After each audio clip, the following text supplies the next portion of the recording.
students, let's talk about the module 3 part 3, that is illumination and color in computer graphics and visualization for 6th semester, prescribed for 17 series batch.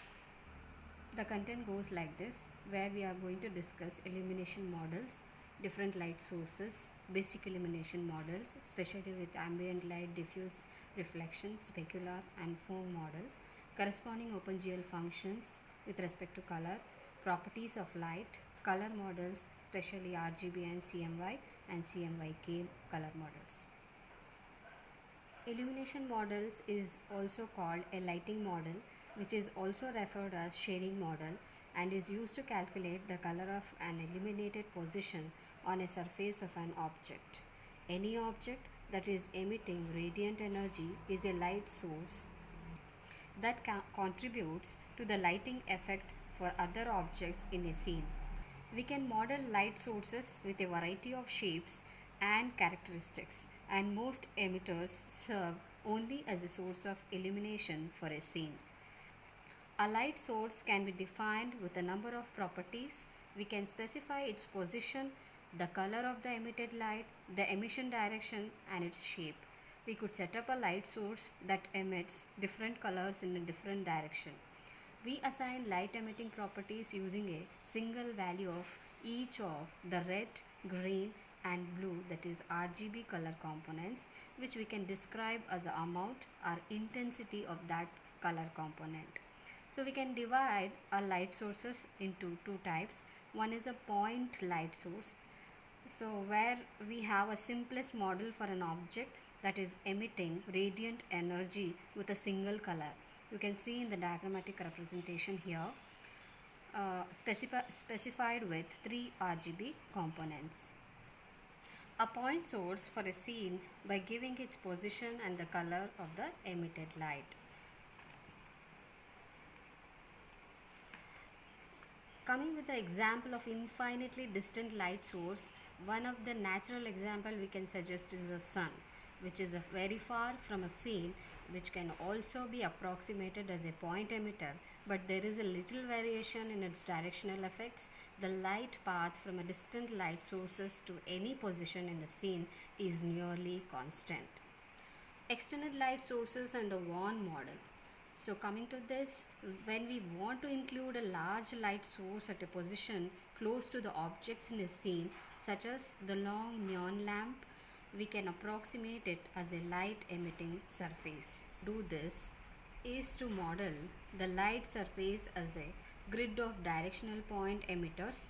We can set the direction for the point sources so that objects behind the light emitting surface are not illuminated. The Vaughan model provides a method for producing studio lighting effects using sets of point emitters with various parameters to stimulate the barn doors, flaps and spotlighting controls employed by photographers. We have basic illumination models such as light emitting objects in a basic illumination model, which are generally limited to point sources.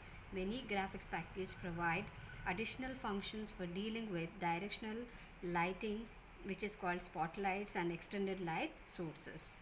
Next we have ambient light.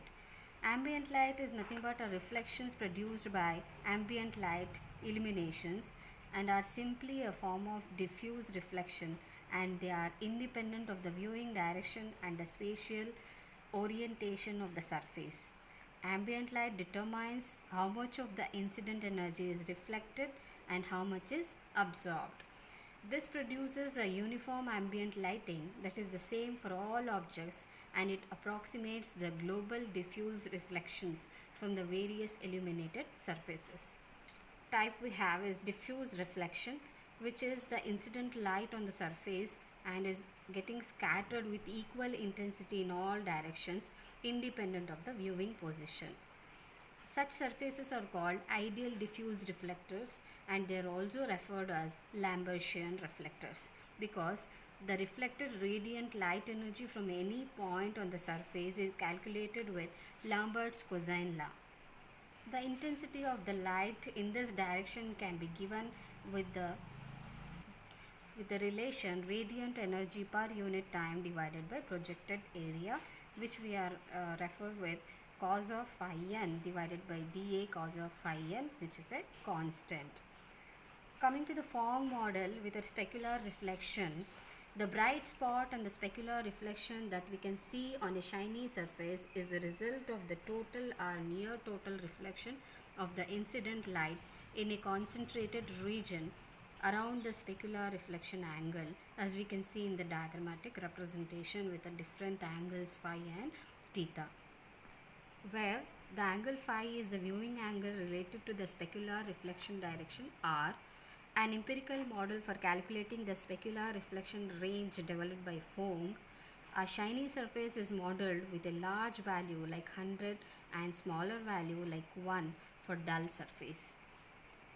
As we have here, I have shown shiny surface as well as dull surface with values of ns and as small and large respectively, where n represents unit normal surface vector. The specular reflection angle equals the angle of the incident light with the two angles measured on opposite sides of the unit normal surface vector, that is n. R represents the unit vector in the direction of ideal specular reflection. L is the unit vector directed toward the point light source, and V is the unit vector pointing to the viewer from the selected surface position. OpenGL elimination functions. As we have OpenGL function in transformations, in respective primitives, attributes and all, here also with respect to illumination functions, we can divide this OpenGL as point light source function, specifying an OpenGL light source position and type GL position, specifying OpenGL light source colors, specifying radial intensity attenuation coefficients, OpenGL directional light sources, that is spotlights. As we go on with the first category, OpenGL point light source function, where we are giving the light name, light property, property value. Light name refers to the 8 kind of lights, that is we start with 0, 1, 2, etc. up till 7. Light property must be assigned one of the OpenGL symbolic property constants. GL enable will enable the function like light name, which turn on the light with the command, and GL enable with GL underscore lighting, which is an activate to activate the OpenGL lighting routines. Similarly, we have GL underscore position, which will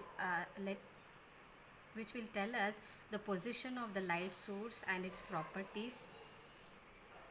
These functions also tell us the different color properties and the symbolic color properties constants, such as GL underscore ambient, GL underscore diffuse, GL underscore specular, with respect to different color formats like black color, white color and all, and the types of light, that is light 0, 1, 2 up till 7, and the background color and so on, and the position of the source, light source, etc. Coming to the topic color models. Properties of light. We can characterize light as a radiant energy, but we also need other concepts to describe our perception of light. If you go with the electromagnetic spectrum, so color is the electromagnetic radiation within a narrow frequency band. Some of the other frequency groups in the electromagnetic spectrum have been shown in the diagram here with respect to different frequency in hertz. Some of the psychological characteristics of color we can define as brightness, purity and saturation, chromacity. So chromacity is used to refer collectively the two properties describing color characteristics. One is purity and dominant frequency. So coming to the color models, here we have any method of explaining the properties or behavior of color within some particular context and is called a color model. What are the primary colors? In that, the hues that we choose for the sources are called the primary colors, and the color gamut for the model is the set of all colors that we can produce from any primary colors. Two primaries that produce white are referred as complementary colors. Example of complementary color pairs are red and cyan, green and magenta, blue and yellow, etc. According to the tri-stimulus theory of vision, our eyes perceive color through the stimulation of three visual pigments in the cones of the retina. One of the pigments is most sensitive to light with a wavelength of about 630 nanometers, that is red. Another has its peak sensitivity to about 530 nanometers, that is green. And the third pigment is most receptive to light with a wavelength of about 450 nanometers, that is blue. By comparing intensities in a light source, we perceive the light of the color of the light. This theory of vision is the basis for displaying color output on a video monitor using the three primaries red, green and blue, which is referred to as the RGB color model. We can represent this model using the unit cube as shown in the diagram, defined on R, G and B axis as shown in the figure.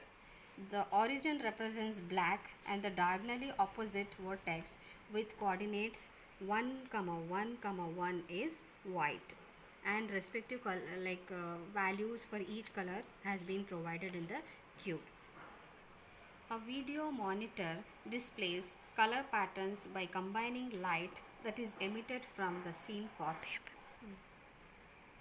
phosphors, which is an additive process. However, hard copy devices such as printers and plotters produce a color picture by coating a paper with color pigments. We see the color patterns on a paper by reflected light, which is a subtractive process. A subtractive color model can be formed with the three primary colors cyan, magenta and yellow. A unit cube representation for this CMY model is illustrated in the diagram here. The CMY model, the spatial position 1, 1, 1 represents black because all components of the incident light are subtracted. The origin represents white light. Equal amounts of each of the primary colors produce shades of grey along the main diagonal of the cube. The CMY printing process often uses a collection of 4 ink dots which are arranged in a close pattern, somewhat as an RGB monitor uses 3 phosphor dots. Thus, in practice, the CMY model is referred to as CMYK model, where K is the black color parameter. One ink dot is used for each of the primary colors, that is cyan, magenta and yellow, and one ink dot is black. We can express the conversion from RGB representation to a CMY representation using the following matrix transformation, where the white point in RGB is represented as a unit column vector. And we convert from CMY color representation to an RGB representation using a matrix transformation like this. I hope you understood about the illumination and color models. If you like this video, please share it, like it and subscribe it. Thank you.